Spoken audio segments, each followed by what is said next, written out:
Արևմուտքը սովետի քանդվելուց հետո սա շուկան գրավեց։ Այն ժամանակ խնդիրը ապրանք բերելն էր, ամեն ինչի դեֆիցիտ էր։ Հիշում եմ, մենք երեխա էինք ու այն ժամանակ Snickers-ը, Mars-ը մտան ռուսական շուկա, ասենց հերթեր էին կանգնած։ Այն ժամանակ մարքեթինգ բառով գիտեր ինչ էր вообще մարքեթինգը ինչա։ Մեծ շուկայում բիզնես անելուց հետո Հայաստանում բիզնես անելը շուկաների մեծությունը ո՞նց էր ընկալվում քո մոտ։ Պարզենք շատ փոքր շուկա էր այն ժամանակ։ Ամբողջ Ռուսաստանի տարածքով ներկայացված էիք ձեր բրենդներով։ Հիմա Ռուսաստանից ավելի շատ բրենդ կա Հայաստանում։ Ինչ տարիքային խմբի մարդիկ են ավելի հաճախ գինի խմում։ Դե 70 տարի մարդիկ սովորեն, որ գինին վրացին է, Մոլդավան է, Հայաստանը դա կոնյակն է։ Այսինքն մեր գինեգործությունը հասել աստեղ, բայց իր PR-ը հələ ստեղ է, էլի։ Պետք է ստեղծվի գինու տուրիզմի կուլտուրա։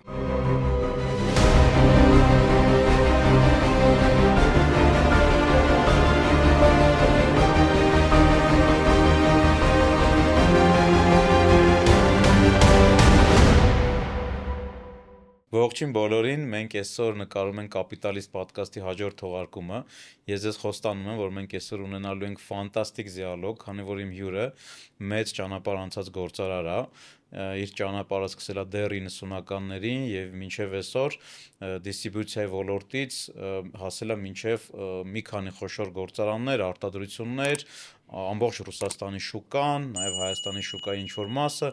եւ այսօր մենք կլսենք ինչ ասել է սկսել բիզնեսը հենց 90-ականներից եւ մինչեւ օրս լինել ակտիվ, լինել հաջողակ, լինել մի քանի բիզնեսների մեջ եւ զարգացնել ոչ թե միայն քո բիզնեսը, այլ զարգացնել մի ամբողջ ոլորտ, որի մասին մենք այսօր կխոսանք։ Բայց մինչև իմ հյուրին ներկայացնելը ես ուզում եմ ներկայացնել մեր գործընկերներին, մեր գործընկերներից առաջինը մեր Spin Production ընկերությունն է, որի հարկի տակ նկարում ենք մեր ոդկասթները,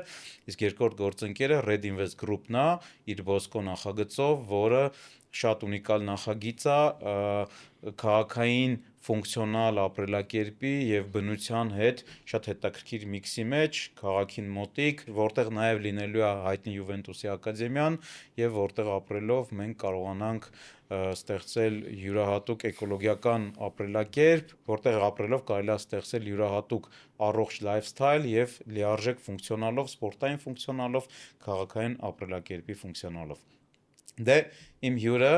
Հին Արենի ընկերության համասեփականատեր, Ամերիա Ռուս ընկերության համահիմնադիր եւ համասեփականատեր, Կլուբ Կապիտալի անդամ, գործարար Արթուր Ասիրյանն է։ Արթուր ջան, բարի գալուստ։ Շնորհակալություն։ Ինձ շատ հետաքրքիր է, երբ ես դու սկսել բիզնեսը, ոնց ես սկսել։ Դե բիզնեսը սկսվել է 90-ականներին Մոսկվայում, սաղս գիտենք ինչ ժամանակներ էր այն ժամանակ։ Մենք ջայել էինք 20-21 տարեկան, նոր էի ավարտել ճարտարապետական շինարարական համալսարանը, չնայած ընդունվել էի պոլիտեխնիկ, բայց ավարտեցի փոխվեց, կիսվեց։ Այն թվերին, երբ որ առաջի ծանր ձմեռն էր մեր մոտ, ու պետք էր մոտ տարի հենց երեխա ծնվեր, հենց ստացվեց, որ հնարավորություն կար, գնացինք Մոսկվա, մեր ծանոթների մոտ, իրանց մոտ ապրեցինք ու տենց սկսվեց, երեխան ծնվեց, շատ հետաքրքիր 90-ական թվականներն էր, ու տենց կամաց Առաջի բիզնեսը դիստրիբյուցիան էր, հա։ Հա, առաջի բիզնեսը դիստրիբյուցիան էր, դե այն ժամանակ եթե դու չունեիր ոչ մի ինչ-որ կապիտալ կամ ինչ-որ բան, ոչ մի պետական ծանոթություն, դիստրիբյուցիան էր, սկսվեց Հենց միանգամից ոգերից խմիչքներից է սկսել։ Հենց ստացվում է, որ ոգերից խմիչքներից է սկսել, բայց դա մի հատ փորձ էր այն ժամանակ, կար օղի գերմանական Ելցին բրենդի տակ։ Հետո նոր դա ոնց որ սկսնական բիզնես էր, հետո կառուցվեց ինչ-որ մի հատ հիմնարկ, մենք մի քանի ընկերներով, ու մենք անցանք արդեն ֆուդի ոլորտը։ Երբ հասկացաք, որ բիզնեսը ստացվել է, արդեն հաջողվել է, այդ պահը երբ էր։ մի 10 տարի հետո։ Հա։ Դե գիտեք ոնց է, այն ժամանակ բիզնեսը շատ դժվար էր բիզնես, դա ինքը ամեն օրվա աշխատանք էր,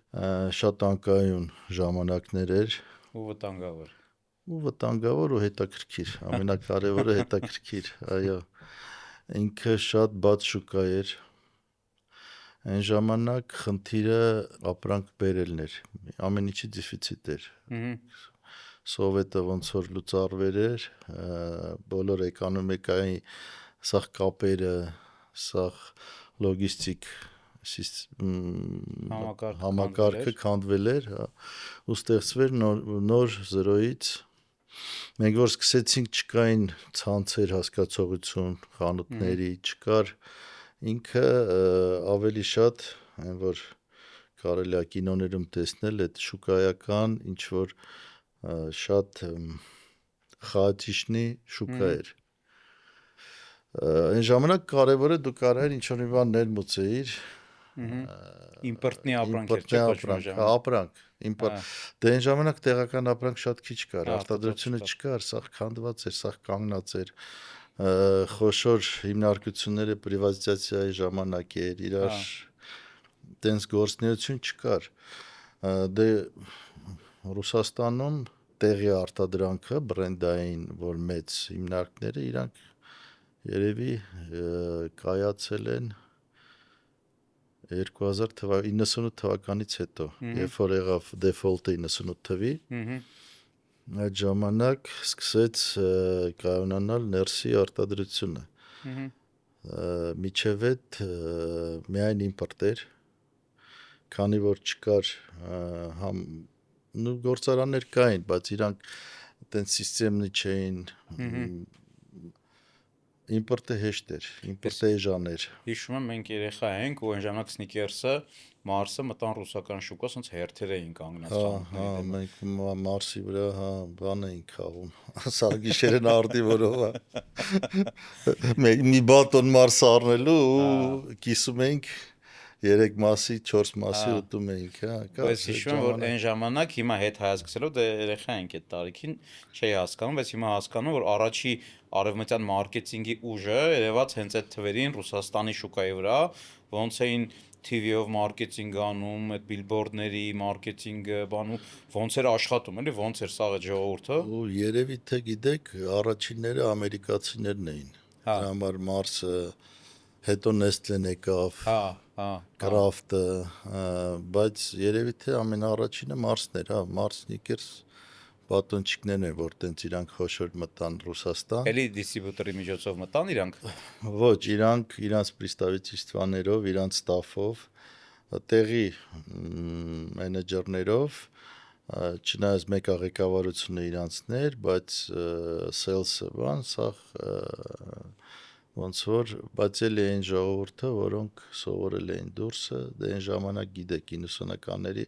ագին բացվեց հնարավորություն գնալ դուրսը սովորել, այդ ծրագրերով,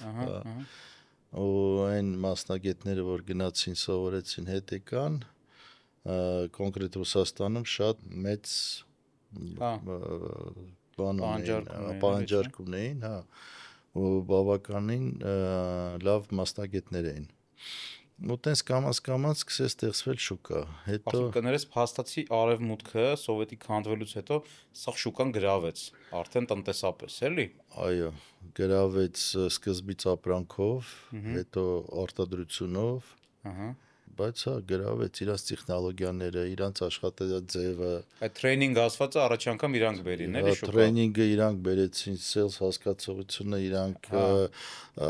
շուկայի օրենքները իրանք, այո, մարքեթինգը, այն ժամանակ մարքեթինգ բառով գիտեր ինչ էր вообще մարքեթինգը ինչ է։ Ինքը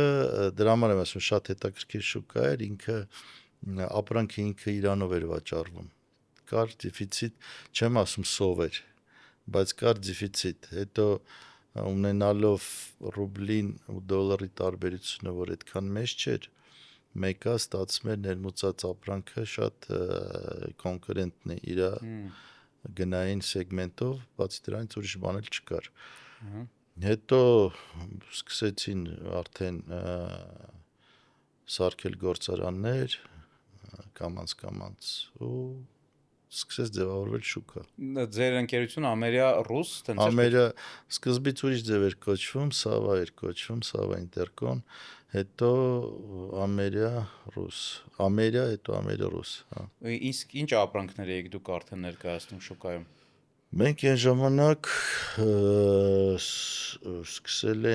սկսեցինք հյութերից։ Առաջի մուլտիվիտամին հյութը մենք էինք բերել Ինչականներ։ գերմանական, կարծեմ Langes ֆիրմայի, ինքը ինչ որ գործարան էր, որը մեր կապերով, ծանոթությունով, ոնց էր, թռնում էր, պայմանավորվում էր, փողը տալիս էր, ավտոները բարձում էին, գալիս էին։ Հետո, սկզբից սոկերներ, հետո սկսեց մակարոնեղենը, առաջի բրենդը մեր մոտ Federici բրենդն էր, որը հիմա մեր բրենդն է, իտալական արտադրող էր, ու հետո արդեն կամանց մեր մոտ մենք որ սկսեցինք աշխատել, մենք ջայել էինք, անփորձ էինք, չնայած մեր պարտներներից կային արդեն Նեշտոր ակադեմիան ավարտած կրթությունով, բայց մենք ունեինք մեր մոտ, որը էքսպորտով զբաղվող տնօրեն կամ չգիտեմ ոնց ասեմ, ինքը շատ փորձառու մարդ է, ինքը մինչև հիմա ողջ է, ինքը 95 տարեկան է, ու մինչև հիմա որպես կոնսուլտանտ հələ աշխատում է մեր մոտ Մոսկվայում։ Քանի հոգի է թիմը։ Հիմա մոտ 400 հոգի է, եթե վերցնես բոլորը։ Իսկ արդեն պահեստներ, լոգիստիկ ինչ որ տրանսպորտ, պահեստներ, գործարաններ, հա։ Ինքը Գենրիխ Տիգրանիչը, Աբովյան Գենրիխ Տիգրանիչ հայ է, բայց Ռուսաստանում միշտ եղել է սովետի ժամանակով Торգպրեդստվայի ղեկավարներից Հնդկաստանում։ Ուրեմն ասեմ, մեր բախտը դրանով բերեց, որ մենք ունեինք այն մարդը, որը սովորացնում էր մեզ, որը այն ժամանակ, քանի որ սովետը փլուզվել էր, պատկերացնում եք ինքը ինչ մասնագետ է եղել։ Հավատաց, եղավ մեր կողքը, մենք մտածում ենք, որ դա մեր 2-3 տարի ալնելու ու այդ մարդը կամ կգնա կամ ինչ որ, բայց փաստորեն 33 տարի է այդ մարդը մեր հետ է։ Անցած տարի գնացինք իր 95-ամյակը նշեցինք։ Հետո ցուցահանդեսներ սկսեցին։ Առաջինը մենք սկսեցինք դե գնալ Եվրոպա ցուցահանդեսների, հետո արդեն Ռուսաստանում էր այդ կուլտուրան զարգացավ։ Դե շուկան արդեն սկսեց ձևավորվել ու արդեն սկսեց ամեն ոնց որ գտնում էր քո նիշան, քո որտեղ դու ուժեղ ես, կամաց զարգանում էր։ Ցանցերն հայտնվեցին, Հայտնվեցին ցանցերը, առաջինը թուրքական Ramstorն էր, որը թուրքական ցանց էր։ Հետո սկսեց, կարծեմ, Metro Cash and Carry-ներ, որը ամենալուրջը մտավ։ Ամերիկյանը, չէ՞ ոնց որ։ Ոչ, գերմանական է ինքը, հա։ Որը ամենալուրջ մտավ, ու հետո սկսեցին արդեն ձևավորվել տեղական ցանցեր։ Մագնիտը ավելի ուշ էր,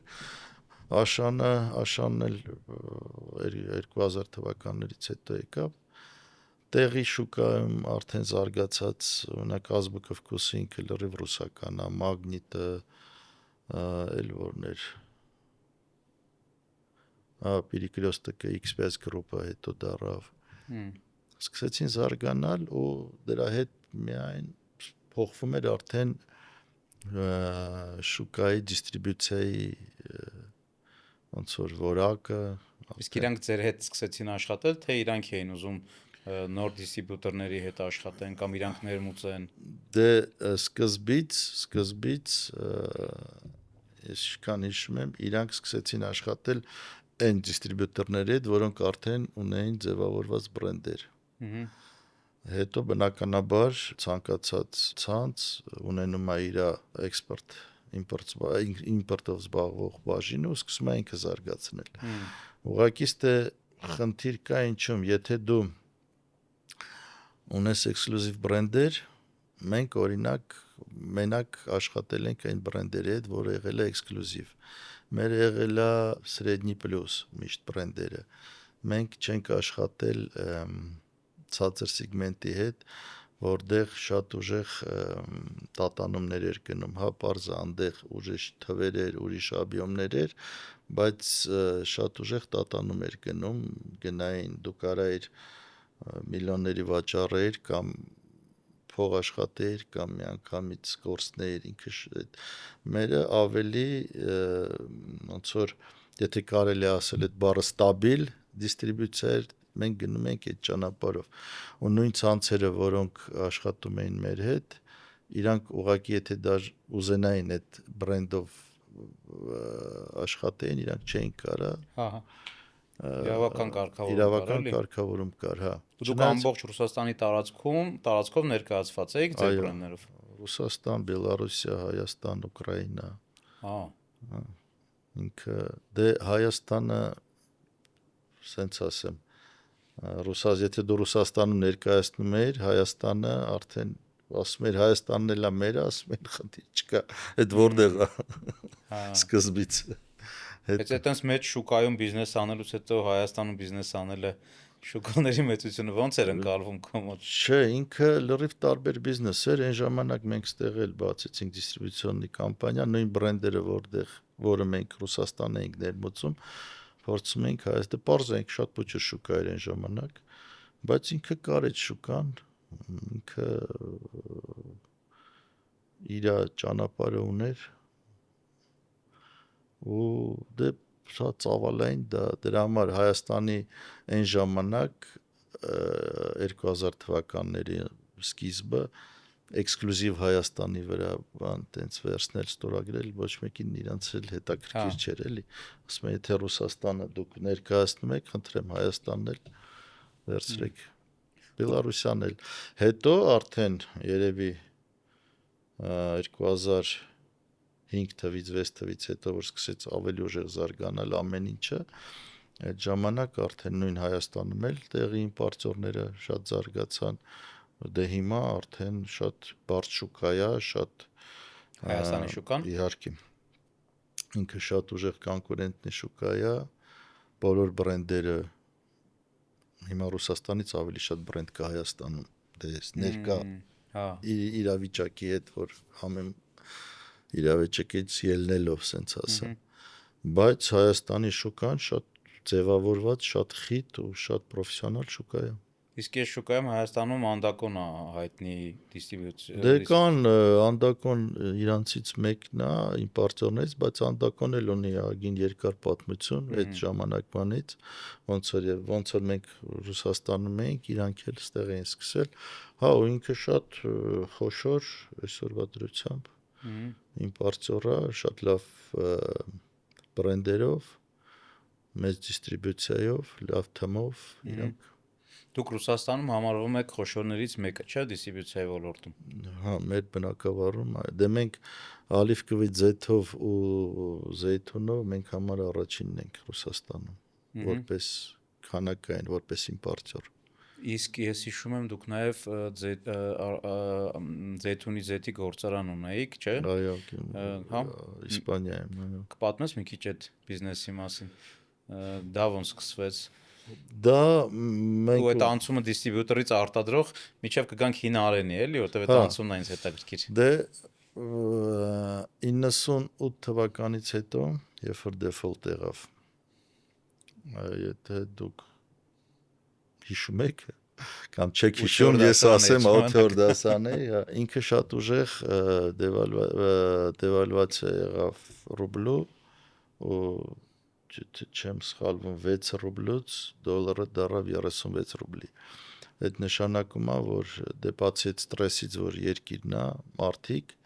որը կորցնում են սաղ իրանց, իսկ այն ժամանակ շատ քիչ մարդ էր վալյուտայով փողը պահում կամ բան, սաղ ռուբլու մեջ էին։ Չնայած հիմա էլ է տենց ու շատ ուժեղ ստրես էր բոլորի համար, նամանավանդ իմպորտորների համար։ Դե պատկերացրեք, դուք սաղ աշխարհին պարտկեք վալյուտայով, իսկ ձեզ սաղ պարտկեն ռուբլով ու ձեր քեշը միանգամից 3 անգամ արժեքազրկվում է։ Այո, պարտքը կամ 3 անգամ ավելանում։ Պարտքը 3.5 անգամ միանգամից ավելանում է մի առավոտվա մեջ էլի, օգոստոսի 17 98 թվի, հա։ Ու դրանից հետո ես միջև այդ ասում եմ, սկսեց արդեն արտադրությունը զարգանալ երկրում։ Դե պարզա շոկը անցան կես տարի, մի տարի Ոնց անցակ այդ ցնցումը, ոնց դիմացակ։ Դժվարությամբ, բայց պետք է ասել, որ կային մեր պարտներները, որոնք այն ժամանակ մեզ հավատացին, ավելի հեռատես էին, շուկան չկորցնելու համար։ Մենք ունեինք պարտներներ իտալացի, որոնք, չեմ ուզում բրենդը ասեմ, բայց որոնք ունենալով մեր մեծ դիբիտորկեն պարտքը իրանք մի րոպե չկանգնացրեցին իրանք մատակարարումը ու ասեցին մենք ձեզ հավատում ենք։ Երևի դա էլ ունի իր պատմությունը, որ այդ փաստորեն 6-7 տարի մենք աշխատում ենք, 6 տարի չէ, եթե հաշվենք, 6 տարի մենք աշխատում ենք, մենք ուրեմն մեզ ցույց ենք տվել որպես չենք խաբել, ժամանակին սա արել ենք, մարդիկ հավատացել են։ Ու ես ձեզ ասեմ, այն ժամանակ ով որ հեռատես էր, մնաց շուկայում, զարգացավ շուկայում։ Կներես Արթուր, այստեղ կարող ենք մի փոքր հետևություն անենք, որ վալյուտան մենակ փողով չի, վալյուտան նաև այդ վստահությունն է, այդ փոխհարաբերությունն է, որը փրկես։ Իհարկե, դա ավելի թանկ վալյուտա է, ինքը դեվալվացիա չի լինում։ Այո։ Ինքը կապ չունի կոծիրովկաների հետ, ինքը հա ու ես ձեզ ասում եմ, կային պարտներներ, որոնք հավատացին։ Պարզա, իրանք մենակ մեզ չէին հավատում, իրանք մեզ էլ էին հավատում, բայց իրանք հեռատես էին, իրանք շուկան հետաքրքիր էր։ Հետո եկեք չմոռանանք, որ այն ժամանակ ռուսական շուկան ահռելի մեծ շուկա էր նույն Եվրոպայի համար։ Հետո ռուսական շուկայի շահույթը իրանց համար շատ էր ավելի շատ էր նույն այդ մարժան, նույն իրանք ավելի շատ փող էին աշխատում Ռուսաստանի վրա։ Ծավալները, որոնք անհամեմատելի էր, ոչ մի, պարզա Ամերիկա, Չինաստան, որ վերցնես, բայց Եվրոպային մոտիկը Ռուսաստանն էր, համ լոգիստիկա շատ հեշտ, գիտեք ոնց ռեգուլյացիաների տեսանկյունից ռեգուլյացիայի տեսանկյունից շատ հեշտ էր, ինքը ուղղակի վտանգավոր շուկա էր։ Հա, Դե կարեր մի օրվա մեջ սա կորցնեիր, բայց իրանք ընդ որում քանի որ կար սվերխպրիբլ իրանց համար, իրանք գնում էին այդ քայլի։ Հա, կորցրել են շատ մարդ էլ ամեն ինչ եղել է որ կորցրել է, բայց ինքը շատ հետաքրքիր շուկա էր։ Ընդ որում ես հիմա տենց շուկա այդ ձև արագ զարգացող ու տենց մեծ ծավալի շուկա ես չգիտեմ։ Չինաստանն են ասում, բայց ես Չինաստանը չեմ կարծում, որ Չինաստանը արդեն ներսից ինքը շատ ուժեղ հագեցում ունի։ Ռուսաստանը ժամանակ չուներ։ 90-ականից մինչև 2000-2005 թիվը ինքը վակուում էր։ Ու սա սովետի այդ միության տարիներին մարդկանց սովորացրել էին, որ դեֆիցիտ է, ապրանքը տակից են ծախում, մարդիկ սոված էին ապրանքի լավ որակյալ ապրանքի։ Չէ, այդ իստերիան չկար, չի կարելի տենց ասել, ուղղակի մարդիկ ձգտում էին լավին, մարդիկ հնարավորություն էին ունենում ինչ որ լավ բան գնել, լավը տեսնում էին, գալիս էին իրանց մոդել էին պահանջում, մարդիկ սկսեցին դուրս գնալ, սկսեցին տեսնել դուրսը ինչ կա, գալիս էին այդ պահանջարկը հորիկան զարգացավ շատ ուժեղ, հորիկան ես միշտ ասել եմ Ռուսաստանի հորիկան, չգիտեմ, Եվրոպայում շատ քիչ տենց ռեստորաններ կան, որը հիմա Մոսկվայի ռեստորանների մակարդակի են։ Հա, բայց ձեր այդ մակարոնների, բաների պոզիցիաները լրիվ Դե մերը, հա, հորիկան, դե մերը ավելի շատ մակարոնները դա Մոսմարկետ է, հորիկան, մակարոնը հորիկայի բան չի, շատ քիչ է այնտեղ, հետո ցանկացած թանկ ռեստորան, լավ ռեստորան, ինքը ունի իր ֆրեշ պաստան, եթե դա իտալականն է։ Եթե դա ուրիշ կուխնյա է, մակարոնեղենը շատ քիչ է մեջը։ Չէ, բայց հորիկա այդ ալիվկվի ձեթը, զեյթունապտուղները, կանդիտեր կան, շատ բաներ կան, սպեցիաները, սոուսները, շատ մեծ ցանկ է էլի, որը իհարկե սկսեց զարգանալ ու հորիկան Ռուսաստանում շատ ուժեղ, շատ միջև երևի 14-15 թիվը Ռուսաստանը շատ ուժեղ զարգանում էր ամեն ինչը։ Վերադառնալով այդ գործանի թեմային, Իսպանիայում գնեցիք Մենք մեր կառուցեցիք պարտների հետ, որի բրենդը մենք դիստրիբյուտոր էինք, ներկայացնում էինք, իր գործարանը մենք գնեցինք պարտներ, իր հետ, որ ավելի էկոնոմիկան ոնց որ լավացնենք, որակային ունենանք որակի հսկելու ավելի շատ լծակներ։ Արթուր, իսկ այդ անցումը ոնց է, օրինակ կա չէ, sense տեսակետ, որ դու պետք է քո բիզնեսով զբաղվես։ Օրինակ դիստրիբյուցիայից անցում նաև արտադրություն։ Այդ անցումը ոնց է արել։ Անցում չի, ինքը ուրիշ բլոկ էր։ Հա։ Ինքը ուրիշ բլոկ էր։ Դիստրիբյուցիան միշտ իր առանձին կյանքով ինքը ապրում է, ինքը աշխատում է, ինքը զարգանում է, դա ինչ որ ճյուղավորում է, որը ինքը լի ոնց որ առանձին հիմնարկ է, ինքը լրիվ առանձին էկոնոմիկա է, ինքը կապ չունի քո դիստրիբյուցիայի հետ, դու չես կարա դիստրիբյուցիոնի հիմնարկի սարքես արտադրող, դա տարբեր բան է։ Դու պարալել ոնց էլ նույն ձև լոգիստիկան, նույն ձև պահեստները։ Այն ժամանակ օրինակ դու որ ունենայիր որակով դիստրիբյուցիա, դու պետք է ունենայիր քո լոգիստիկան, քո պահեստները, չկար հələ այդ մակարդակի outsource։ Հիմա դիստրիբյուտորսկի հիմնարկը կամաց դառնում է լոգիստիկ հիմնարկ։ Եթե դու վաճառում ես քո 70%-ից ավել, դե պոզիցիաներ կա, որ 90%-ը ցանցերի հետ, դու քո վաճառքը ցանցն է անում։ Իսկ դու ցանցին արդեն վաճառել պրծել ես մի անգամ։ Հա, դու ուղակի ստես դառնում ես լոգիստ։ Դու A կետից բերում ես B կետ։ Այդ է ստացվում։ Դիստրիբյուցիան մի քիչ ավելի լայն բան է, դիստրիբյուցիան դա վաճառք է, դիստրիբյուցիան դա խանութ, այդ ձևի չի արդեն։ Հիմա մի քիչ ուրիշ փոխվել է դիստրիբյուցիա։ Դիստրիբյուտորը հիմա ավելի շատ լոգիստ է, քան նոր շուկաներ չես կարա բացես, չկա։ Դե ոնց ասեմ ձեզ, տեղել ցանցերը կամաց սախ շուկաները վերցնում են իրանց տակ, կարելի է նայել,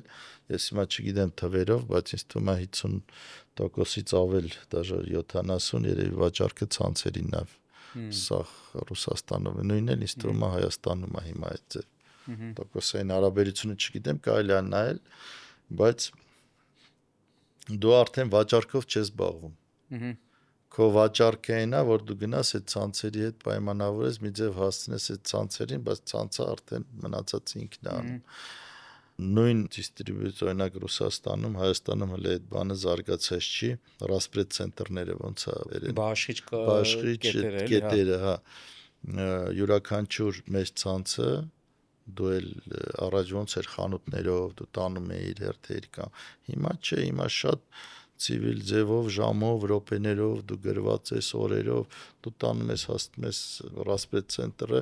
ինքը ցանցը արդեն սա դե գեոգրաֆիան շատ մեծ է, սա Ռուսաստանով է, լանես չի, առաջ ցանցերը, ասենք Մոսկվա էր մի 5 հատ խանութ, հիմա սա Ռուսաստանով է։ Դու հասնում ես ընդ մնացած լոգիստիկան արդեն པարզ է, էլի քո հաշվին, քո տոկոս ինքը քեզանից այդ ծախսերը քո ինքնարժեքի մեջ է, բայց ֆիզիկապես դա արդեն անում է ցանցը։ Իսկ Իսպանիայում ոնց է ունենալ գործարան ու բիզնես անել։ Դե Եվրոպայում շատ դժվար է։ Այդ փորձից մի քիչ կուզեմ։ Եվրոպայում շատ դժվար է ու այնտեղ դե մենք ունենալով եվրոպական պարտներ ինքն էր այդ ամեն ինչը անում։ Մենք ուղղակի ունեինք հնարավորություն այդ ամեն ինչը տեսնել, ինչ որ մի բանով ազդել, ինչ որ որոշումները իրար հետ, բայց Եվրոպայի բիզնեսը դե շատ դժվար է ամեն ինչով, այնտեղ բաների հետ դու կարաս,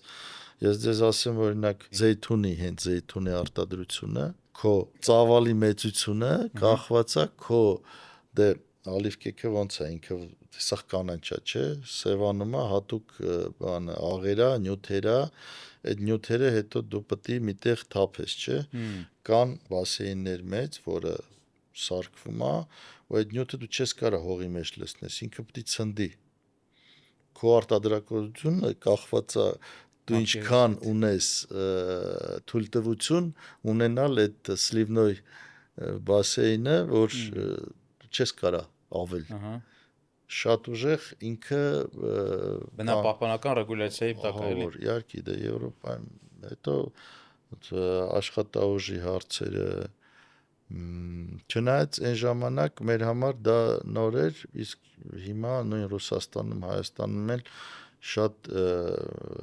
պետությունը միշտ աշխատողի կողմից է աշխատանքից հանել։ Օրինակ Եվրոպայում դու մարդուն աշխատանքից հանելը ավելի թանկ է, եթե ինքը չի գնում, չէ, կամ ինչքան երկար է աշխատում իր ստաժը, հիմա սա մեր մոտ արդեն նույն Հայաստանում էլ Ռուսաստանում էլ այդ օրենքները գալիս է, ինքը հետ էլ է ճիշտ ձևավորվում։ Արդեն միշտ պետությունը կանգնում է աշխատողի կողմից։ Ոնց է այդ աշխատանքային ինսպեկցիա, բան, որ դու չես կարա պետք է աշխատավարձը վճարես, կոմպենսացիան տաս, այդ սաղ շատ ուժեղ, դե Եվրոպայում դա միշտ այնց է եղել, մեր համար այն ժամանակ տարբերությունը ինչու էր, էլի, որ նոր բաներ էինք իմանում։ Հետո մյուս գործարանը մենք մակարոնի գործարանը, որ Ռուսաստանում Կուրչատովում առանք գործարան ու 3 հատ գիծ բերեցինք նոր մեծացրեցինք ու ինքը դառավ խոշորագույններից Ռուսաստանի։ Էլի նույն պրինցիպով, որ դու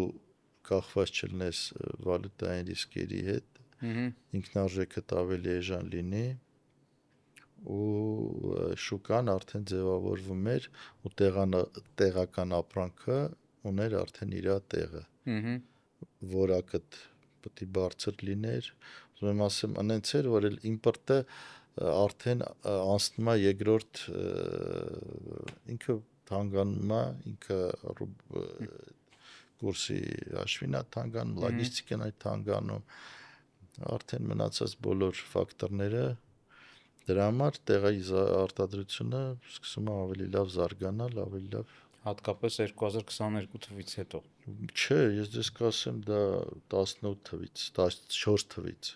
Այսինքն ակամա շուկան գնացել է այդ կողմ, էլի։ Իհարկե, 22 թվից հետո ես դες ասեմ շատ բան չի զարգացել։ Զարգացումը գնաց 2008 թվից հետո շատ ուժեղ տեխնոլոգիաները, оборудование, յուրաքանչյուր գործարան նույն Հայաստանում էլ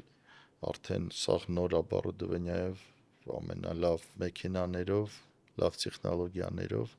այդ դա զարգացրեց։ Դրա շնորհիվ դու կարող ես ունենալ լավ որակ ու դու կարող ես շուկայում արդեն լինես կոնկուրենտ, մրցունակ։ Արթուր, իսկ որ պայից սկսած նաև Հայաստանից սկսեցիր ապրանքներ արտահանել Ռուսաստան, գիտեմ, որ ոգելից խմիչքների բավական լավ մեծ տեսականի ունես։ Մենք դա սկսեցինք, ասեմ, 10 հիմա 26 թիվն է, 11-12 թիվներ, 2011-12 թիվը, ինքը սկզբից գնում էր որպես սոցիալական պրոյեկտ, որ Հայաստանում սկսեց գինեգործությունը զարգանալ այն ժամանակ, հետո դե կապերով, ծանոթներով գալի ու մենք որոշեցինք փորձել ներկայացնել հայկական գինիները մեր այն ժամանակվա մտածած որակյալ, մենք վարձեցինք սոմիլիաներ Ռուսաստանում, որոնք եկան, նայեցին, փորձեցին։ Այդ ժամանակ ունեիք դուք իտալական կամ այլ երկրի գինիներ։ Ոգելից չէ, ինքը շատ հետաքրքիր էր։ Մենք ունեինք մի հատ պրոյեկտ, որը նույն Metro Cash and Carry համար բերում էինք բաներ, համպերսներ էր կոչվում, ինքը նոր տարվա նվերների բոքսեր էր, որի մեջ կար եւ 2 շիշ խմիչք, մի հատ վիսկի էր, մի հատ գինի էր, ու դրա համար, քանի որ Ռուսաստանում ալկոգոլի հետ զբաղվելու համար առանձին լիցենզիա է պետք, մենք գնացինք մի հատ հիմնարկ, որ ուներ այդ լիցենզիան, որ այդ բիզնեսի տակ ինքը շատ կարճ տևում էր 2 ամիս նոր տարուց առաջ, շատ մեծ ծավալով գալիս էր, ու վсё, մի տարի ես այդ գործարանը տեսել եմ ահռելի գործարան էր, որը աշխատում էր 4 ամիս տարվա մեջ։ Սեպտեմբերի, օգոստոսից բացվում էր, մինչև նոյեմբեր, դաժե 3 ամիս։ Ու վсё, ինքը Ինքը ինչ էր արտադրում։ այդ բոքսերը, Բոքսերը, այո, հա։ ինքը պրոստո ուպակովկա էր անում, ինքը ուպակովочный լինիա էր ահռելի մեծ, Հա։ ասես կառոպկեքով տարբեր արժեքի բոքսեր էր, մեջը տարբեր, մակարոն, չգիտեմ, կոնֆետ, էս երկու շիշ խմիչ սենց յաչեկեքով բոքսեր էլի, պատրաստի սիրուն բրենդերով, ու ինքը տենց վաճառվում էր, մարդիկ էլ կարզինա հետո սկսեց, ինքը մոտ 2-3 տարի շատ լավ վաճառքներ եղավ, մետրո քեն շտկերին էր դա, B2B, ոնց որ այդ հիմնարկների այն ժամանակ այդ նվեր տալը բան, սա իրար, հետո որ այդ բիզնեսը արդեն նո էլ վաճառքները տենց չէր, հիմնարկը մնաց, կար ստավ, մենք որոշեցինք տենց փորձենք, ու մոտ 15 տարի արդեն այդ հիմնարկը կա, որ դիստրիբյուցիա անում հայկական գինիները Ռուսաստանում։ Որ գինիներն եք անում։ Դե շատ գինին, ինչ հայկական գինի ասես։ Բոլորը, հա։ Բոլորը չենք կարա, բայց այն ժամանակ կարասներ, կատարոններ, զորիկներ, զորակարասին, կուրը, վանարձի, ոսկեվազը, նույն հին արենին, քյոշը, լավ այն ժամանակվա դիստրիբյուցիան ոնց որ դե շատ դժվար է, հիմա էլ է դժվար։ Դրա համար հայկական գինի հասկացողությունը մի քիչ ռուսական շուկայի համար դե 70 տարի մարդիկ սովոր են, որ գինին վրացին է, Մոլդավան է, Հայաստանը դա կոնյակն է, չգիտեմ, կուկուրուզան դա Ուկրաինան է, այդ ստերեոտիպները կային։ Դե բայց քայլ առ քայլ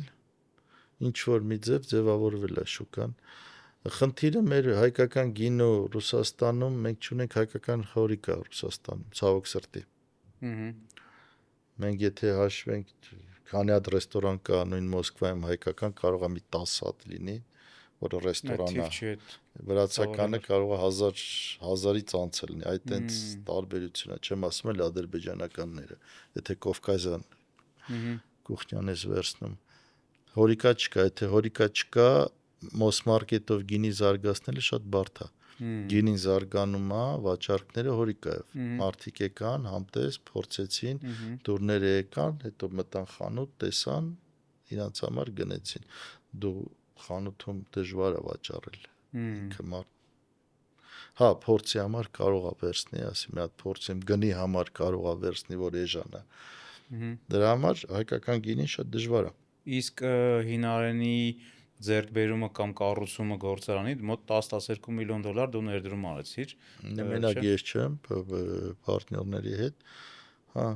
այդ որոշումը ինչի հիման վրա կայացրեցիր։ Չեմ կարող ասեմ։ Դե առաջինը որ ինքը ոնց որ մեր բիզնեսի մեջ էր, ասենք այդ ոլորտը, հետո չգիտեմ, տենց ստացվեց։ Ես եկա Հայաստան իմ ոնց որ հարցերով ընտանեկան, հետո ունեց ստացվեց, որ պետք է երկար ավելի մնայի, տենց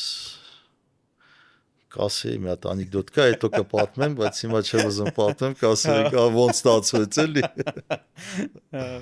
Բայց մենք եկել ենք քեզ հյուր, շատ ժամանակակից լուրջ գործարան ես կառուցել, շատ լուրջ սորտերի խաղ ունեք ու իրոք բարձր, հիմա այսօր գնում եմ ինչ-որ ռեստորան, պարտադիր հինարենի են պատվիրում, եթե չի լինում, ասում եմ, չէ, ստացեք, միշտ, ես մենակ հինարենի եմ խմում, ձեր գործարան գալուց հետո։ Շնորհակալ եմ, ինքը գինին նենց բան է, եթե քո դուրը չեկավ, դու ինչքան էլ բանա, զորով քեզ չես կարա, դու ուղղակի կարող է ուրիշը չխմես, բայց էդ էլ չես խմի, էլի, եթե դուրը չկա, ուրեմն ինքը դե գիտեք ոնց դե նամանավանդ որ եղել էիք նույն կլուբի անդամների այն ժամանակ ուղղակի էլ նոր էր ցավոք սրտի քիչ մարդ կարելի է մի հատ էլ կազմակերպել մեծ հաճույքով, հա, ինքը, հա, սարքվել է Մենք կադրերը կդնենք գործարանի այս պահին անպայման։ Ամենաբարձր որակի բարուդվենյայով նոր 0-ից 5 գործարանը դարել է այդ շենքը լրիվ տուրիստական ռեստորան, համտեսի սրահ, հա, հագին բան է արվել ու այսօրվա դրությամբ գինու զարգացումը Հայաստանի ինքը 100%-ով կապված է բացի այդ ամեն ինչից մարքեթինգից վաճառներից մեր տուրիստական հոսքից։ Ահա։ Ու մենք հիմա փորձում ենք նույն տուրիստական հիմնարկների հետ, туриզմի կոմիտեի հետ կառավարությունը իսկականից շատ բան անում, այդ ծրագրեր կա, նոր ծրագրեր կան, որոնք հələ երևի շատ մարդ ոնց որ հələ դրա մասին չգիտի, որ զարգանա կոնկրետ գինու туриզմը։ Ինքը առանց դրա դու չես կարա ունենաս դու քո երկրում պետք է ալնես վաճառվող, դու պետք է լինես ճանաչված, որ այդ մարդիկ գան տեսնեն, համտեսանեն ու հետո արդեն իրանց երկրում տեսնելով այդ գինին ինքը վերցնի, այդ գինին արդեն իրան համար կլինի դա ոչ միայն գինի, այլև հիշողություն այդ ժամանակը, որ ինքը Հայաստանում անցկացրի, հույսով եմ լավ, դրա համար մենք բոլորս պետք է ամեն ինչ անենք, որ յուրաքանչյուր մարդ, որ գալիս է ստե, կապ չունի ինչ ազգա, որ երկիրն է, պոլիտիկան մի կողմ պետք է դրվի, եթե այդ մարդը եկել է ստեղ ու հարգում է ստեղի օրենքները, իրան հյուրին նման է պահում, հա,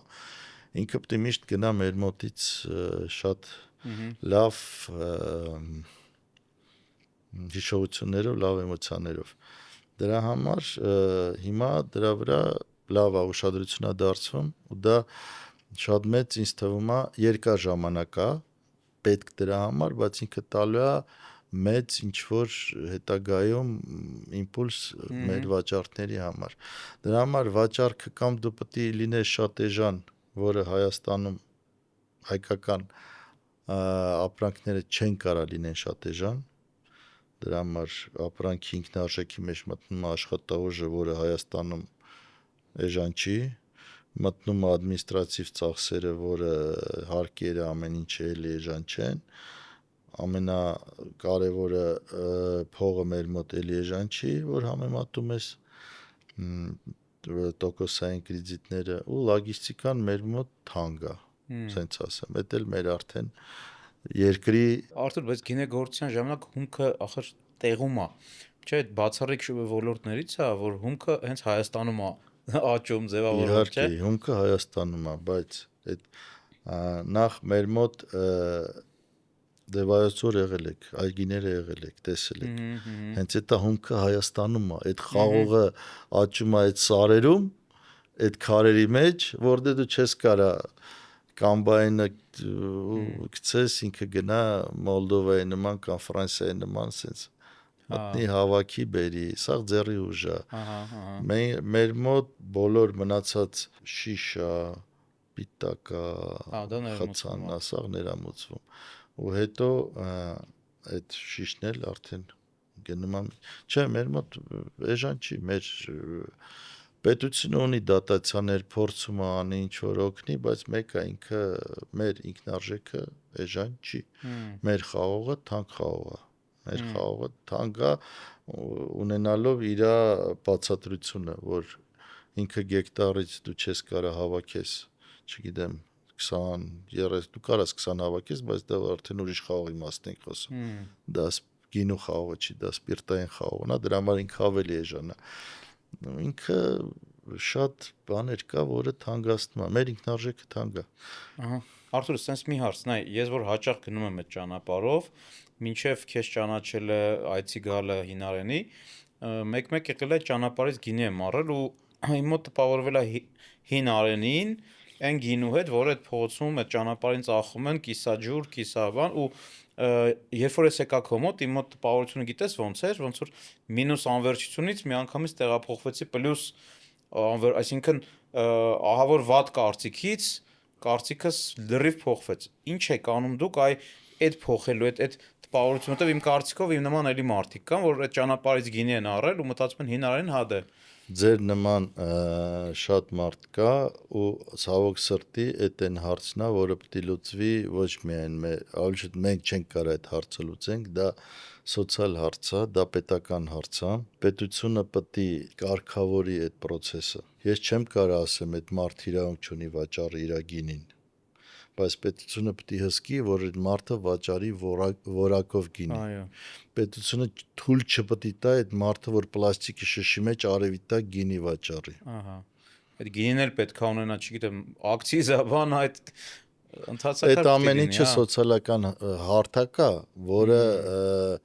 ես հույսով եմ պետությունը դրան կհասնի, ես չեմ ասում էլի արգելի,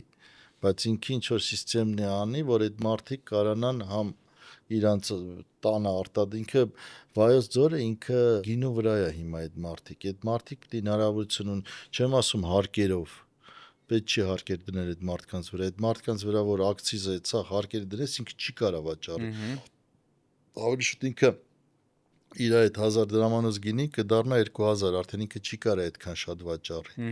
Չէ, թող ինքը ինչ որ մի ձև տարբերակ ունենա վաճառելու, բայց որակային կողմից պետք է 100%-անոց շատ ուժեղ հետևեն։ Դրա համար մարդիկ տանջվում են, ներդրում են անում, կոնկուրսներին ենք մասնակցում, մարքեթինգ ենք, որ ասենք մեր գինին լավն է, նույն տուրիստը եկավ մեծ այդտեղ կանգնեց, մարդես մտքով անցավ կանգնեց, առավ, սաղս գիտենք, չէ, որ ինչ որ անունը, համբավը, որակը դժվար է ձեռք բերում, բայց կորցնելը միանգամից վատը այդ հիմքը այդ վատ բանի իրա չեմ ասում վատնա, կարող ենք շատ լավ գինի է։ Ես չեմ կարող ասեմ, որ այդ մարդը կարող է մեր գինից 10 անգամ լավն է սարքում, բայց ինքը հաստատ այդ պլաստիկի մեջ արևիտակ ինքը կփչանա էլի։ Դու մեզ նաև տարար են հին տեղը, չէ, որտեղ գինու արտադրություն ա եղել, կոշիկ, որտեղից այդ կոշիկը գտել են, ու այդ սաղ բանը, ինչ մենք տեսանք այդ օրը, լրիվ ամբողջացրեց 6000 տարվա այդ պատմությունը, որ եղել է այդտեղ գինու արտադրություն, մինչև այսօրվա ժամանակակից գործարանը, հա, այդ սաղ որ տեսնեն մեր սպառողները, ես վստահ եմ, որ հենց այդ է իրանք որ ներս ասում է գինու տուրիզմը, այդ է։ Մենք հասկանում ենք խնդիրը ինչու՞մ է։ Մեր մոտ գալիս են տուրիստներ, չէ, տուր կամպանիա, մենք ինչ ենք անում, տանում ենք ցույց ենք տալի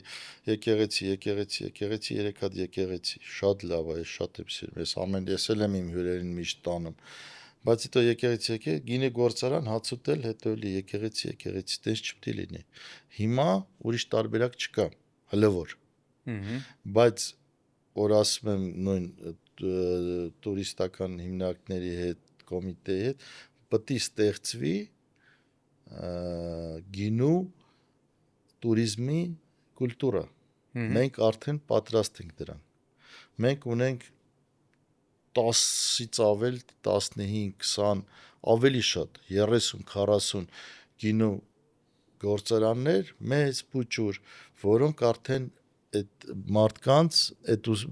սերվիսը տալիս են, շատ համով, սիրուն, մեկը իր պատմությունով, մեկը իր սիրուն տեղը սարքած, մարդկանց դա գալիս են, իրանք դրանից հաճույք են ստանում, բայց ինքը գալիս է, պետք է դառնա նրան, որ արդեն գան կոնկրետ հինարենի, գան կոնկրետ, չգիտեմ, վանարձի, գան կոնկրետ կարաս, չեմ ուզում սաղ, որ մարդիկ գան գինի համտեսելու ու այդ գինու մնացածը արդեն հա հյուրանոց, որ ինքը մնա անդե ապրի, ռեստորան, որ ինքը հաց ուտի, ինչ որ մանդան, սաֆարիա բարձրանան ջիպերով սարերը կամ ոտով, ինչ որ այդ որ մարդ 2-3 օր գա այդտեղ մնա։ Սաղ աշխարհով տենց է, այստանից թազա բան չեմ ասում, բան չեմ հորինում իրանից։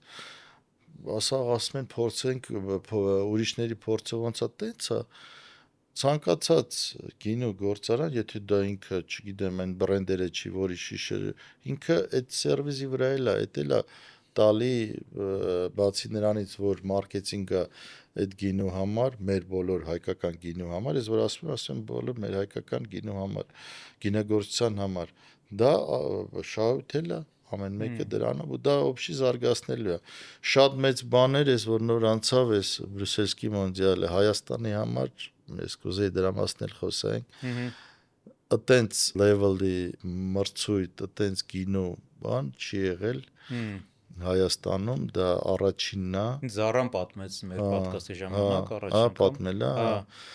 շատ մեծ գործ արվեց, ընդ որում համ պետական, համ Զարան, համ գինեգործարանները, բոլորը ոնց որ շատ նենց միասնական, ոնց որ դրան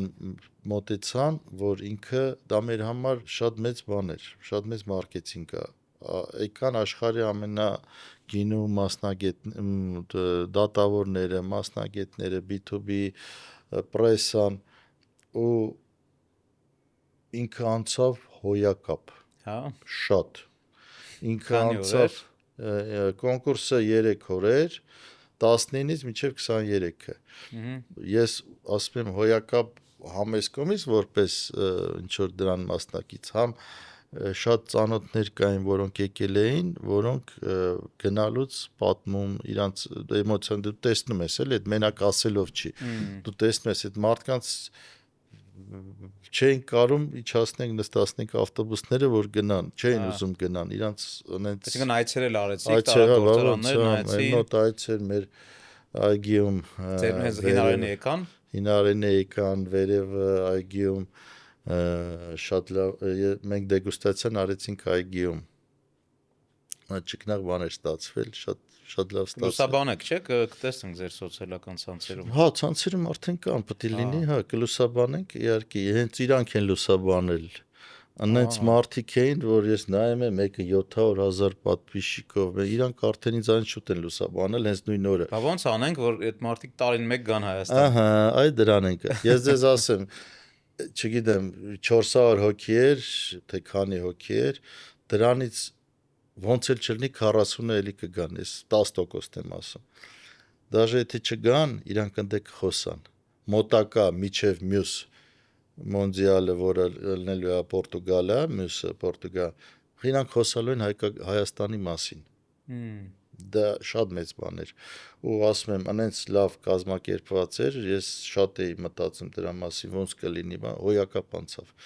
Շատ լավ անցավ, շատ պրոֆեսիոնալ դեգուստացիայի այդ պրոֆեսիոնալիզմը, այդ պայմանները ոնց շատ գոյ են այդ մարդիկ, միջև մեզ Չինաստանում էր անցել, դու պատկերացրու ինչ, հետո մենք օրինակ ես ձեզ ասեմ հայկական գինիներ կան, որ Բրյուսելում այդ բաներում կոնկուրսներում ոսկի մեդալ են վերցրել։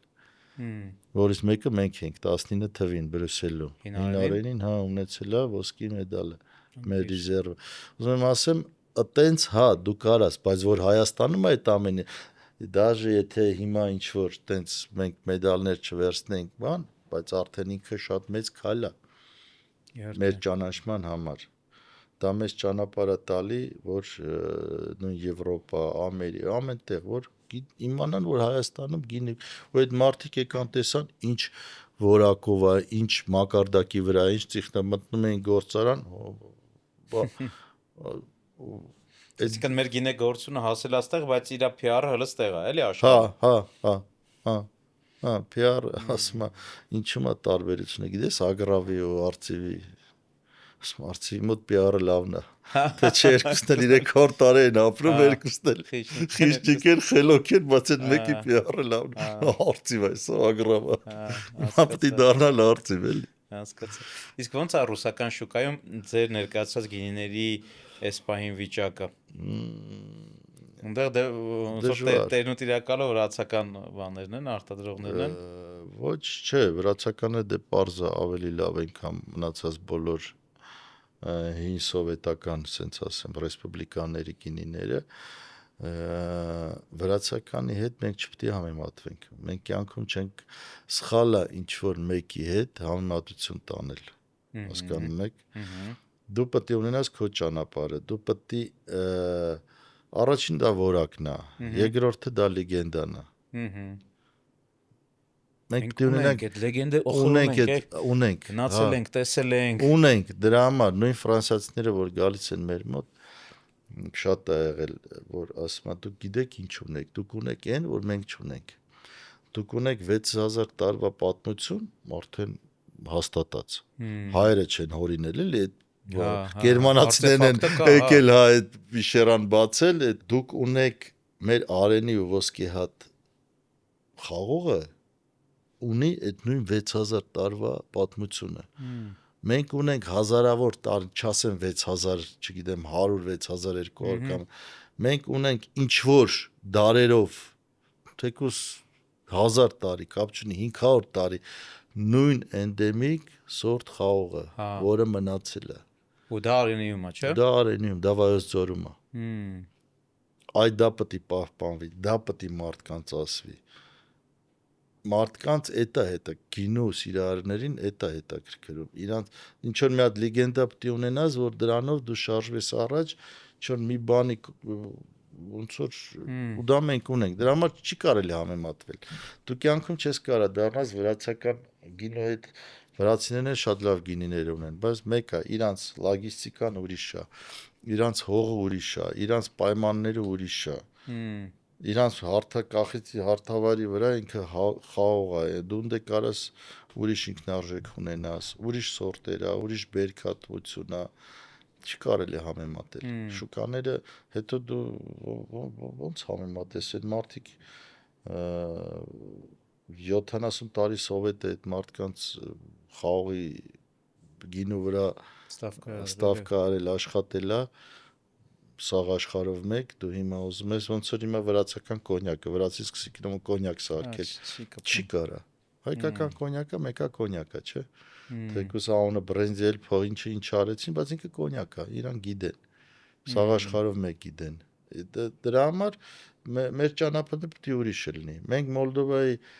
բանով էլ չենք կարա շարժվենք, որ շուկան փոխվեց, Ռուսաստանը փակեց իրանք շուտ եւ էլի չես կարա, էլի տարբեր է։ Բերքատվությունն է ուրիշ, սորտերն է ուրիշ։ Մեր հայկական խաղողը ծանր խաղող է եվրոպացու համար։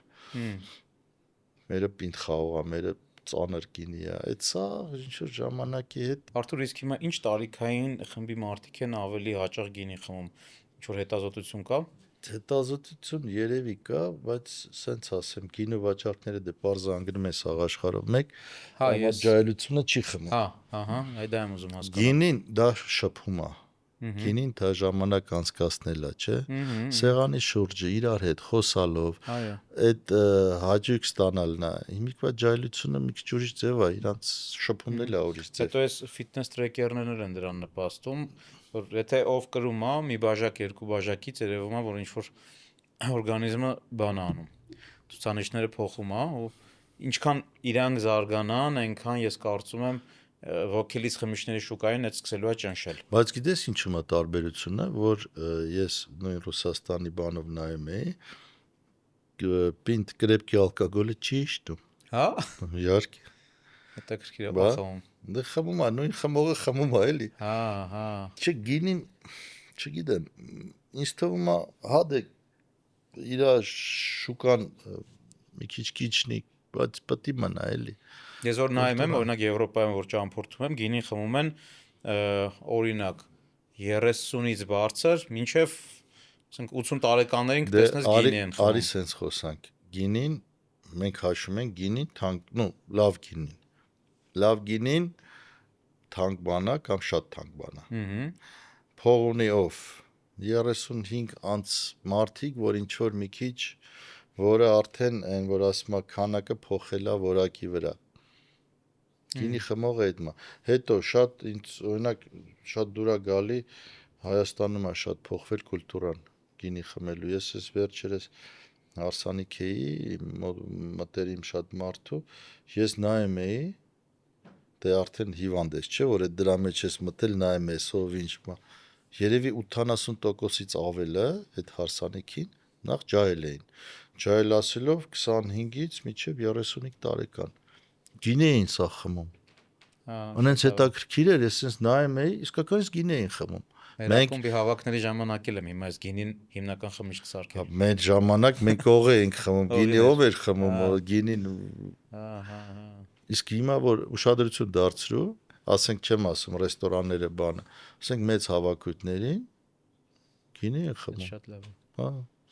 Քո խմած ամենալավ, ամենահետաքրքիր գինին երբևէ ո՞րն ա եղել։ Ես գինին բրենդով չես կա, որ դուր ա գալի, դուր չի գալի։ Օրինակ, որ չեմ, ես գինի խմող չեմ։ Հետաքրքիր։ Ես ինեսարական, ես ավելի Վիսկի։ տեկիլա, արաղ, վիսկի էլ չի արդեն։ Հա, արաղը փոխարինվել այս վերջ տարիներին տեկիլա է։ Տեկիլա է, հա, դա էլ մոդան եկավ Ամերիկայից մեր մոտ, հա, բայց որպես արաղ խմող ասեմ, տեկիլան ավելի հեշտ է խմել մեր տարիքում, էլի։ Գինի, չգիտեմ, ես իտալական գինիներն եմ սիրում։ Բրենդերը վեթե ասես, ասիկա են շատ դուրս գալի, ինքը փափուկ գինի է, դե բայց չգիտեմ, հետո այս կարմիր գինի քիչ եմ խմում, ավելի շատ սպիտակ, շատ կա։ Ես հիմա նաև որ Հայաստանից դուրս եմ գնում, գինի տանելուց duty free-ից միշտ հինարենի եմ առնում։ Հա, տեղը գիտեմ կոնկրետ։ Լավ է, որ գիտես, շատ դժվար է գտնել։ Այդ բանից, հա, ձեր ստենդից մինչև առաջի կասա, տենց մի քանի մետր է։ Բայց որ հարցնում ես այդ վաճառողին, սկզբում հինարենի խորհուրդ չի տալ, այդ վաճառողները այդքան էլ բան չեն, օբյեկտիվ չեն։ Ես ասում չէ, ես հինարենի եմ ուզում։ Ես Ցույց տվեք։ Գեգոր ջան, ես ինքս եղել եմ մտել եմ խանութ, չեմ ուզում ասեմ, որ խանութը։ Ուրեմն դե մտնում ես, մի րոպե կանգնում ես, գալիս են, ասում ես, ինչ է, ասում ես գինի, դե տանում են, պարզաուր են տանում, եթե լա մարքեթինգ, այդ սա փող է, այդ բան չի։ Ասում ես լավ, չէ, ես չեմ ուզում, հետո, որ ասում ես, ես չեմ ուզում, ինքը արդեն չի ասում, էլ որը ասում է դե ընտրեք։ Հետո դու որ վերցնում ես, եղելա որ վերցնում ես, ասում են, հա, լավ գինի է, եղելա որ մտել ես գինին վերցրել ես, դու զգալուց ասում եմ, բախեք ես վերցնում ես գինին ավելի լավն է, որ դա պրոբլեմ է լինում համ այդ երեխու համար, համ այդ խանութի համար, ամեն ինչի համար։ Իսկ ես գինե գործընկեր ունեմ, որ վերջերս խոսում ենք, ասում է, թե ինչ, ասում է, բանի մեջ, այդ զամբյուղի մեջ դրած կասա էր արդեն դրել, ասում է, հետևից այն մի շշով եկավ, ասեց, չես, լավը չես վերցրու, իրա գինին հանի, ուրիշ գինին, ասում է, դե արդեն չդիմացա։ Իսկի, հա, իմ մոտ ուրիշ է, ես հիշում ես, միասին պիտի հավաքվեինք հրապարակի վրա, մետրոյս անունը չեմ էլ հիշում, Ամիրյանի վրա, հասի հինարենի ունեք, բաչե, չունենք, թե չենք ստացել, զանգեցի քեզ, ասի ես այստեղ հավաքվելու ենք, հինարենի ուղարկի թող ունենան։ Հա, դե խնդիր է, դժվար է։ Դա էլ դժվար է, դա էլ շուկան է, այդ ամեն օրվա աշխատանք է, հա, դա մարքեթինգ է, դա շուկան կան էլ ցավոք սրտի մի քիչ մեր մոտ մարքեթինգի հասկացողությունը մի քիչ ուրիշ ձև է, էլի։ Հա։ Մարքեթինգը մենակ փող թափել չի, էլի։ Այո։ Դե դա էլ կձևավորվի։ Կամաց դժվար է, երկար է, բանա, բայց եթե դու ընտրում ես այն ճանապարհը, որ դու պետք է ունենաս որակ ու հետագայում դու, չգիտեմ, դա քո համար ոնց որ քո երեխեն է, որը պետք է լավ կրթություն ստանա, չէ, ինչ որ մեծանա բան։ Դա ուրիշ ճանապարհ է, դա երկար ճանապարհ է, գինու բիզնեսում մեծ փողեր չկան, գինու բիզնեսում։ Գինու էլի չեմ ասում։ Այն մնացածը որ դե փողեր կան, այս էլ կպրսնի 100%, էս մոտակա մի տարվա մեջ գիտենք ինչ է դա կապված, բայց ինքը շատ հետաքրքիր, ինքը սիրուն, ինքը բայց դրանով էմոցիոնալ բիզնես է, էմոցիոնալ բիզնես է ինքը, վայելելու խաղալիք է ինքը պետք է լինի լավ խաղալիք, սիրված, ոնց ալնում սիրված երեխեն էլի, այդտենց պետք է մոտիկանաս դրան։ Ու ամենակարևորը համբերությունն է, որ պետք է շատ ճիշտ կամ անց այդ քարը, որը ես չունեմ, էլի, իմ սա խնդիրները միջև այդ որ եղել է, որը կարելի է, դա այդ որ դու արագ։ Իսկ էսա էս, ասում ես գործը հանգիստ է սիրում։ Հա։ Արթուր, իսկ գալով արդեն մեր դիալոգի վերջի մասին, Հայաստանի ու Ռուսաստանի կյանքի տեմպը ասեմ, ռիթմը ասեմ, հավեսով դու որտեղ ես ավելի շատ ապրում, որտեղի կյանքն է քեզ Ապրում ավելի, իհարկե Հայաստանում։ Դες ես ունես չի որ ընդդեղից եկել եմ, ստեղ չեմ ապրել էլի։ Իհարկե Երևանում կյանքի որակը շատ լավն է։ Երևանում եղանակը ավելի լավն է համեմատած ընդե որտեղ ես եմ ապրել։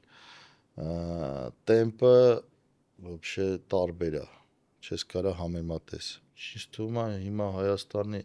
հիմիկվա պայմաններով Հայաստանի հետ համեմատելու չի ընդեղի կյանքը ու ստեղի կյանքը։ բայց բիզնեսը ստեղից դու Բիզնեսը- կարող ես կազմակերպես,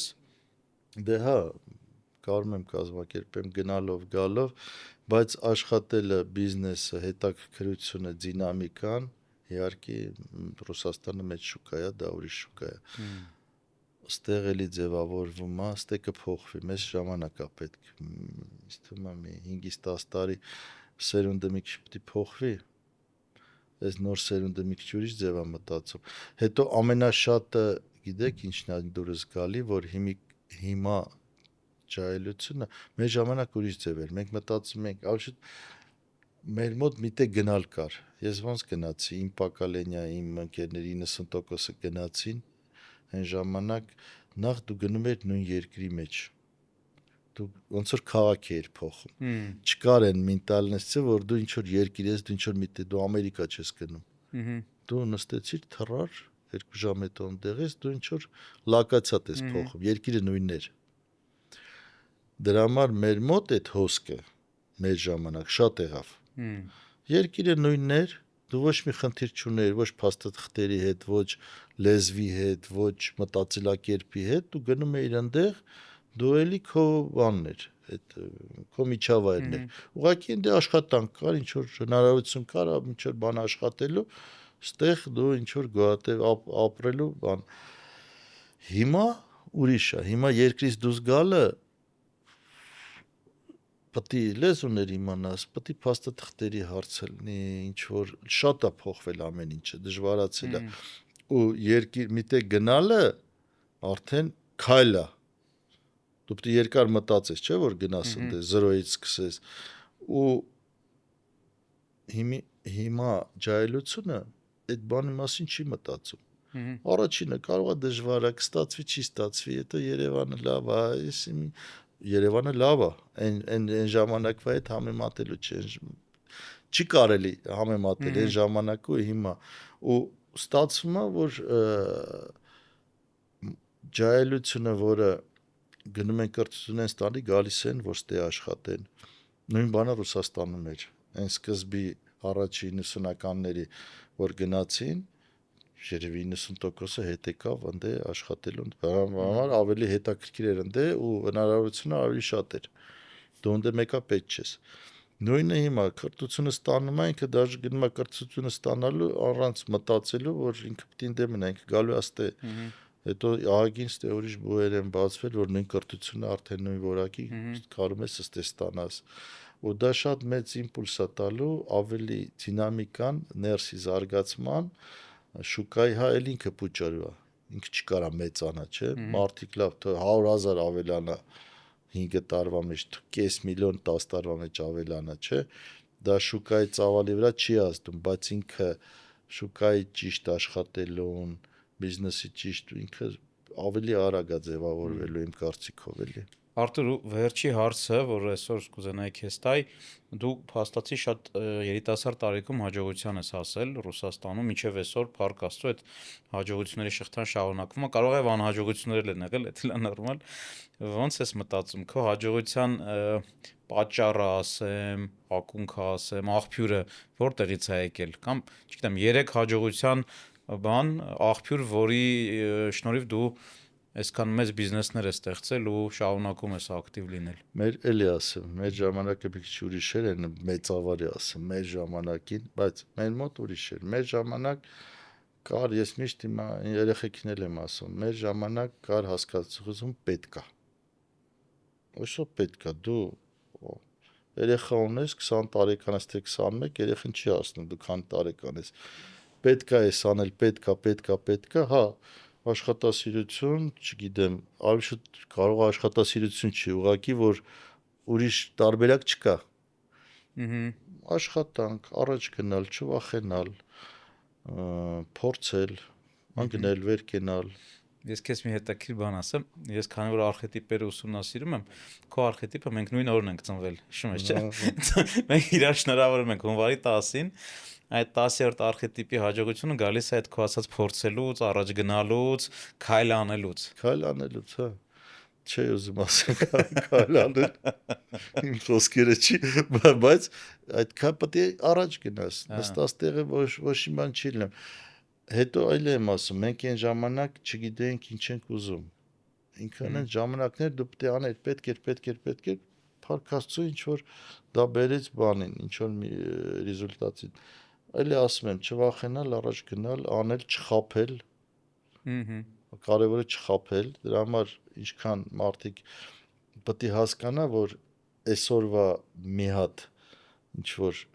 Կարճաժամկետ շահի համար չի կարելի կարճաժամկետ շահով դու պետք է ապագան ստեղծես։ Մենք սկզբից ինչից սկսեցինք, որ առաջինը անունն է, չէ՞։ Անունը ամենաուժեղ վալյուտան է։ Դու պետք է որ մարդիկ քո հետ ուզենան գործ անեն, մարդիկ ուզենան քո հետ շփվեն։ Մարդիկ հասկանան, որ դու չես խաբելու, քեզ հավատան, քեզ ինչ որ մի բան տան, որ դու անես։ Էդ է։ Ու իսկ հիմա օրինակ ես միշտ իմ երեխեքին ասում եմ, իրանք մի հատ շատ երևի դա մեր ամենամեծ բանն է, որ մենք կարացել ենք հասնենք, որ երեխեքը հիմա մտածում են ինչ են, իրանք գիտեն ինչ են իրանք ուզում։ Հետաքրքիր է, էլ ինքը արդեն դե ինֆորմացիա է այդ ամեն ինչով, ինքը ասում է ես էս ուզում եմ, ես ուզում եմ էս դառնամ, ես ուզում եմ էս անեմ։ Այդ դա արդեն ձևավոր ես այդ տարիքում չկար այդ բանը մեր մոտ։ Հետո իրանք ունեն հնարավորություն փառք Աստծո, հələ որ որոշեն, փորձեն, ես չստացվեց, ես փորձենք։ Այսինքն քո առաջի երեխան 30 տարեկան, 33 տարեկան եմ առաջ երեխան։ Երեխան արդեն լավ ճարտարապետ է, շատ մեծ պրոյեկտներ ունի արած Մոսկվայում, Հայաստանում։ Իրանք արդեն կայացած են ու իրանք այդ հնարավորությունը ունեցել են։ Մեր մոտ գիտես ոնց է, մեր ծնողներն էլ գիտեն, որ մենք հնարավորություն ունեինք։ Մենք որ ընդունվեցինք ինստիտուտ, մենք գիտենք այս ինստիտուտը ավարտելու ենք, հետո գնալու ենք ստեղ աշխատենք, ու սենց կյանքը պետք է շարունակվի։ Դա մի օրվա մեջ, մի քանի օրվա մեջ պրծավ այդ ամեն ինչը։ Հիմա մի քիչ ուրիշ է։ Հիմա իրաց մոտ ինֆորմացիան ավելի շատ է, իրանք ավելի հեշտ կարան սիտուացիայի հետ ձևափոխ ավելի շատ գիտելիք ունեն։ Դրա համար բայց մեկը աշխատասիրություն, չխաբել, չվախենալ։ Ես անverջ կլսեմ քեզ, ֆանտաստիկ կարևոր բաներ ես շերտերի ես դու կպնում, բայց ոնց որ ոդքասթի ժամանակը քանի որ սահմանափակ է, մի հարցել եմ ուզում քեզ տամ, այսօր այս տարիքից, այս դիրքից ինչ խորհուրդ կտաս այն երիտասարդ Արթուրին, ով իջավ Մոսկվայում, հա, օրինակ Վնուկովոյի аэроպորտում 20 քանի տարեկանում անհայտություն է, ինչ պետք է անի, ուր պետք է գնա, իրան ինչ խորհուրդ կտաս։ Խորհուրդ կտամ չգնա Վնուկովոյի аэроպորտ, առաջի խորհուրդը է դա։ Ամենաառաջի խորհուրդը է դա, դու չգնա։ Չէ, իսկ եթե լուրջ գնա փորձի, անի, գնա ինչ արել է, ուրախանա ինչ արել է, անի ինչ որ դուրն է գալի, հասկանա ինչ է իրան դուրը գալի, ամենակարևորը է դա։ Եթե այդ ամեն ինչը ու ամենակարևորը էլ եմ ասում, առաջ առանց խաբելու մեծ օպտիմիզմով, եթե ամեն առավոտ դու զարթնես, ասես փառք Աստծո զարթնել եմ, այսօր ամեն ինչ լավ է լինելու, պետք է լավ լինի։ Ես շատ եմ սիրում այն մարդկանց, որ դու որ ասում ես, բարև ոնց ես, ասում եմ լավ եմ։ Այն որ ասում ես, այդ թազա լացելու ձև է, ինչ ասում ես լավ եմ, հա, պետք է ասես լավ եմ։ Ես ցավոք սրտի մի քիչ ուրիշ ձև եմ, դու էլ ես, մենք մեր Արխետիպերը մենք մի քիչ ուրիշ, մենք ավելի ծանր ենք ամեն ինչին նայ։ Բայց պետք է ինչ որ գալիս ես մի տարիքի, որ հասկանում ես պետք է հեշտացնես, էլ թեթև նայ ամեն ինչին, բայց լուրջ, բայց թեթև։ Չէ՞։ Հաստատ։ Գերագույն հաճույք ստացա այսօր ես Արթուր Ասիրյանի հետ մեր զիարակից։ Արթուր ջան, շատ շնորհակալ եմ։ Քո անցած փորձը 90-ականներին, որ ասում են լիխի 90-ի, հա, այդ սա անցել ես մինչև այսօր, ու ես վստահ եմ նաև լիքը տրանսֆորմացվելու կետեր են եղել այս տարիների ընթացքում, որին դու այո ես ասել, որտեղ եթե չտրանսֆորմացվեիր, դու մինչև այսօր չէր լինի այսքան հաջողակ։ Ես ավելի կներես, որ ընդհատեցի, բայց ես միակ բանն եմ ավելի շատ ոնց որ չեմ արել, այդ ավելի շատ ես կարայի ուսում սովորեի ավելի շատ բան։ Մենք այդ ինչ կասես երեխեքին, գիտելիք։ Մենք այդ հնարավորությունը ժամանակ դրա ժամանակը չենք ունեցել։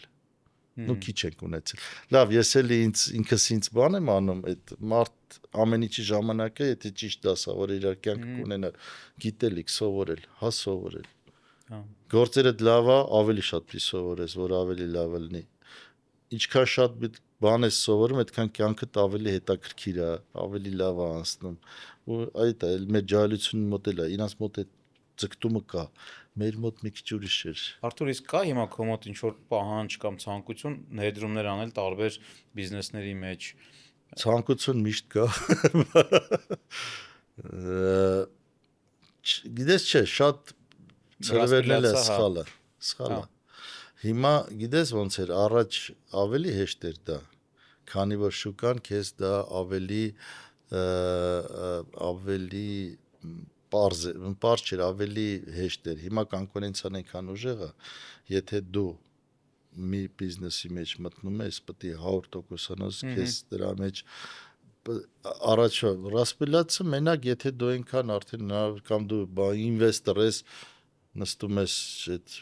ակցիա ես առնում դրանով ես, բայց էլի դրանով պետք է զբաղվես կամ անշարժ գույք ես առնում, այդ է։ Իսկ որպես բիզնես աշխատող, եթե ինքը